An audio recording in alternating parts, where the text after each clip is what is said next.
going to present this study that we did together with Elia Gabaron and André Henriksen. It's on social media, physical activity, and autism. Better or bitter together. So we're starting off with what not knowing what's the pros and cons of social media and physical activity for autism. Click.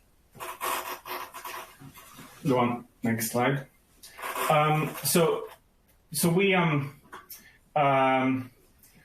know from earlier research that autistic individuals have moderately decreased physical activity levels compared to neurotypical peers. But that's mainly what we know, and that's the point of departure of our review that we did. If we now click to the next slide, let's just go through a little bit about what autism is. Here you see the two key symptoms that all individuals with autism has to have to get the diagnosis.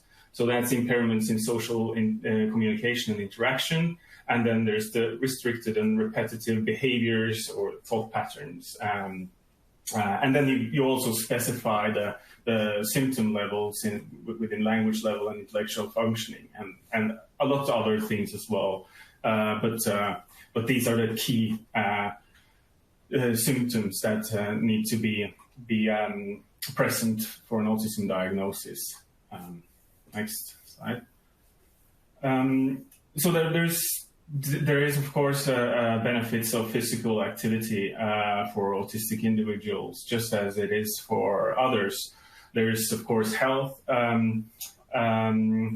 also there's improvement of manipulative and motor skills. And in particular, motor skills is something that is related to autism in terms of that autistic individuals have delayed developmental motor skills, both fine and gross motor skills. There's also benefits could be like social functioning and communication and social skills. For instance, just being physically active could be like face-to-face interaction that could be beneficial, as well as on social media, interacting on social media through this. Also, sleep and mood is beneficial. We know sleep is something that many autistic individuals are struggling with, and mood as well, mood shifts. Next slide. Okay, so social media has been linked to both the sedentary behavior and also the physical activity behavior in neurotypical individuals. But not much is known about the link with autism. And this is the next slide, and gives us the objective of this review that we did, which is to provide an overview of the existing research that link the social media, autism, and physical activity together. So what we did on the next slide, you can see the methods we used. It's a scoping review. We follow the PRISMA guidelines for scoping reviews. We searched 6 databases, as you can see here, the typical ones that we know that have a lot of autism publications in them. And also we checked proceedings from 5 major conferences, and we had no date or language limitations on the search. Next. And the inclusion criteria, we had research on social media, autism, and physical activity. And they had to be primary published studies or review papers reporting some kind of results. And also the level of evidence of the included studies were assessed using the grade coding system. Next. Here we see that after a lot of screening and a lot of reading, we was left with a total of 8 studies in the end that we included. 3 were from grey literature and 5 were from published papers. So not a lot, but yeah, this paints sort of like a typical picture within autism research, at least when it comes to the number of papers available.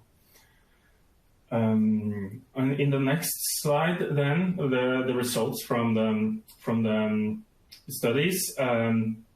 There were 4 intervention studies that use social media to deliver a physical activity intervention.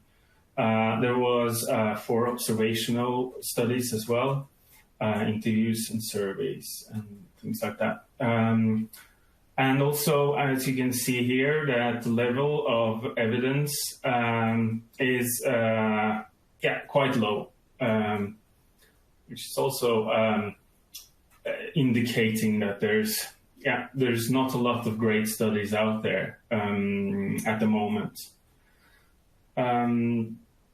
Yes, next slide. We also see the grade levels, where we can see some studies have a fair amount of participants, but there's also it's not great. And there are a couple of moderately good studies there, but still, as mentioned, there's an issue with the scientific rigor within these papers. Yes, to sum up then on the next slide of what we concluded with, there's little evidence that links social media, physical activity, and autism. And it does seem that social media can be used, but we need those better studies, better planned studies.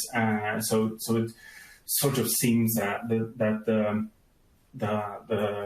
autism field is starting to look at this, but it's not. It's in a preliminary phase, I would say.